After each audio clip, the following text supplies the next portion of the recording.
నా భర్త అయితే చాలా రోజుల తర్వాత బయటికి తీసుకెళ్తున్నారు. సో ఇంకా ఎందుకు ఆగుతాం మనమైతే. సో వెంటనే ఫ్రెష్ అయ్యేసి వచ్చేసాను అనమాట.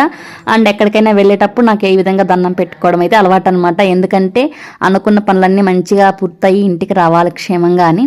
సో ఆ విధంగా పెట్టుకుంటాను అనమాట. తర్వాత చూస్తున్నారు కదా, ఇంకా హెయిర్ అనేది ఆరపెట్టుకోవాలని చెప్పి తుడుస్తున్నాను.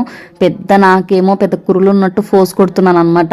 ఎంతసేపు తుడుస్తున్నానో మా హస్బెండ్ అయితే నన్ను అయితే సెటార్ వేస్తున్నారు నా మీద అయితే. సో ఫైనల్లీ ఇక ఆడవాళ్ళకి ఎంతో నచ్చేది రెడీ అవ్వడం అనేది చాలా ఇష్టం కదా. సో నేనైతే ఇంకా అద్దం దగ్గరకు వచ్చి మేకప్ వేసుకోవడం అయితే స్టార్ట్అప్ చేసేసాను అనమాట. ఇంకా చూడండి, ఇంకా అద్దం ముందు నిలబడ్డానంటే సో ఇంకేదో పెద్ద రెడీ అయిపోయానని చెప్పి ఫోర్స్ కొడుతున్నాను. కానీ ఒక్క బొట్టు కూడా పెట్టలేదు ఇంకా నేను. కానీ ఏదో అయిపోయానని ఫీల్ అవుతున్నాను అనమాట. సో నాలాగా మీలో కూడా ఎవరైనా ఉన్నారా? ఈ విధంగా కూడా మీలో ఎవరైనా ఉన్నారా? సో నేనైతే ఇలానే చేస్తాను అనమాట. అద్దం ముందు చేరితే ఈ విధంగానే ప్రవర్తిస్తాను. పెద్ద రెడీ అవ్వను, కానీ అయిపోయానని ఫీల్